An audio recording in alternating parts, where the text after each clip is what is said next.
रानी अवंतीबाई का जीवन परिचय। रानी अवंतीबाई का नाम भारत के इतिहास में वीरता, साहस और देशभक्ति के प्रतीक के रूप में प्रसिद्ध है। उनका जन्म एक पराक्रमी योद्धा के रूप में हुआ और जीवन भर उन्होंने भारतीय स्वतंत्रता संग्राम में अपने अद्वितीय योगदान से देश का गौरव बढ़ाया। रानी अवंतीबाई का जन्म 16 अगस्त 1831 को मध्य प्रदेश के मंडला जिले के मनकेड़ी नामक गांव में एक जमींदार परिवार में हुआ था। उनके पिता राव जुझार सिंह एक प्रतिष्ठित जमींदार थे। अवंतीबाई का विवाह रामगढ़ के राजा विक्रमादित्य सिंह से हुआ था, जो एक पराक्रमी शासक थे। शादी के बाद उन्होंने राज्य की प्रजा की भलाई के लिए अनेक कार्य किए और शासन में अपनी अद्वितीय क्षमता का परिचय दिया। दुर्भाग्यवश विक्रमादित्य सिंह का स्वास्थ्य अचानक खराब हो गया, जिससे राज्य का शासन उनकी पत्नी अवंतीबाई के हाथों में आ गया।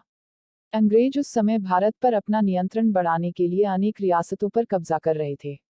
अंग्रेजों की डॉक्ट्रिन ऑफ लैप्स नीति के तहत बिना उत्तराधिकारी वाले राज्यों को अंग्रेजी साम्राज्य में शामिल किया जा रहा था।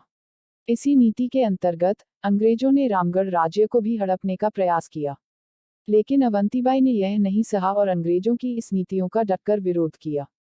उन्होंने अपने राज्य और प्रजा की रक्षा के लिए संघर्ष का बिगुल फूंका और अंग्रेजों को करारा जवाब देने के लिए अपने सैन्य बल को संगठित किया। अवंतीबाई का यह कदम साहसिक और वीरता से भरा हुआ था, क्योंकि एक अकेली महिला होते हुए भी उन्होंने अंग्रेजों से टक्कर ली।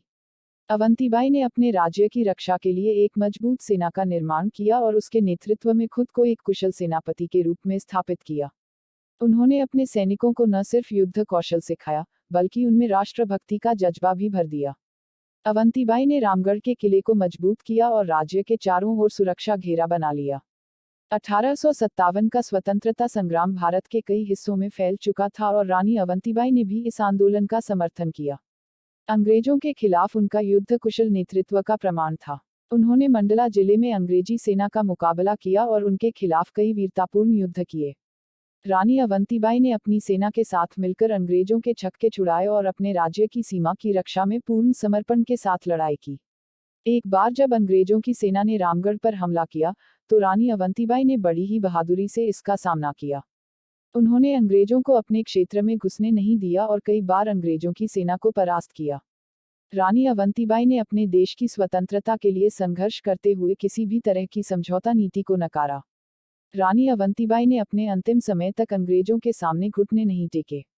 जब अंग्रेजों ने उनके किले पर एक बड़ा हमला किया और उन्हें चारों ओर से घेर लिया, तब उन्होंने अपने आत्मसम्मान को बनाए रखने के लिए अपने जीवन का बलिदान करने का निर्णय लिया।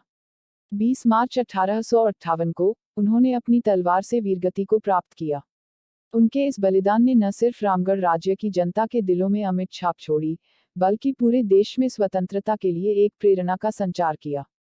रानी अवंतीबाई का संघर्ष, उनके साहस और देशभक्ति की भावना आज भी देशवासियों के लिए प्रेरणा स्रोत बनी हुई है। रानी अवंतीबाई भारतीय स्वतंत्रता संग्राम की एक ऐसी वीरांगना थी, जिन्होंने न केवल अपने राज्य की रक्षा की, बल्कि भारत की स्वतंत्रता की ललक को भी जगाया। उनके बलिदान ने भारतीय महिलाओं में भी स्वतंत्रता संग्राम में भाग लेने की प्रेरणा दी। उनकी वीरता को स्मरण करने के लिए आज भी उनकी प्रतिमाएं स्थापित की गई हैं और उनकी कहानी को इतिहास के पन्नों में अमर कर दिया गया है। रानी अवंतीबाई का जीवन परिचय हमें सिखाता है कि अपने अधिकारों की रक्षा और देश की स्वतंत्रता के लिए किसी भी प्रकार के बलिदान से पीछे नहीं हटना चाहिए। उन्होंने अपने साहस और बलिदान से भारतीय इतिहास में अमर स्थान प्राप्त किया है। उनका जीवन और बलिदान न सिर्फ भारतीय महिलाओं के लिए, बल्कि हर उस व्यक्ति के लिए प्रेरणा का स्रोत है जो अन्याय के खिलाफ खड़ा होना चाहता है। रानी अवंतीबाई का योगदान न केवल भारतीय इतिहास में बल्कि हर भारतीय के दिल में सदा जीवित रहेगा। उनकी देशभक्ति, साहस और संघर्ष की गाथा हमें हमेशा अपनी मातृभूमि की सेवा के लिए प्रेरित करती रहेगी।